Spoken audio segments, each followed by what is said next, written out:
Guretzako gaur oso pozgarria da Iparraldeko Orkestrarekin eta Baionako Kontserbatorioarekin hitzarmen hau sinatzea, abiatutako bide bat, elkarlaneko bide bat sendotzen duelako, eta azken finean herri honetan badakigu, arteek eta oro har kulturak kohesiorako ze tresna garrantzitsua diren, eta hitzarmen honekin ere asko pozten gaitu, nolabait mugaren bi aldeak elkarlanean jartzen gaituelako eta muga nolabait zubi bihurtzen duelako.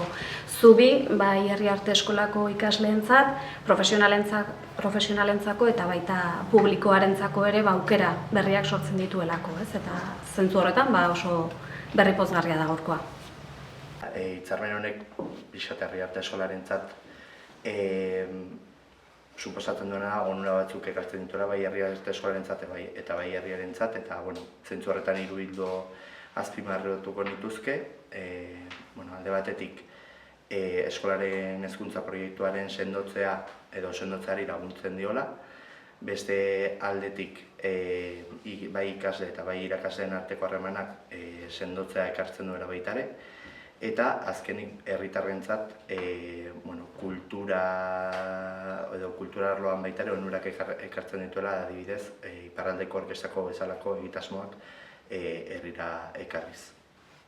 Beraz, guretzat egun garrantzitsua da, funtsean, elgarrekin izanpetzen dugun akordio hori, hainbat arlotan.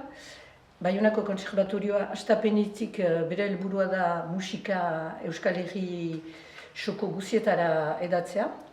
Hala nola kontzertuak egiten ditugu Larrainetik Hendaiara, maiten ditugu, eta hor beste urrats bat maiten dugu, hor mugan gainetik, beste laugarren provintzia bat unkituko baitugu, eta noski beste urrats bat emanez horrek posten gaitu, me ere olako errenteriak duen kontserbatorioaekin ere uztartzea, eta udaletxeaekin beraz, izanpetu dugun akordio hori, erakusten du ere, onduko egunetan ere zubiak eraikiz segituko dugula.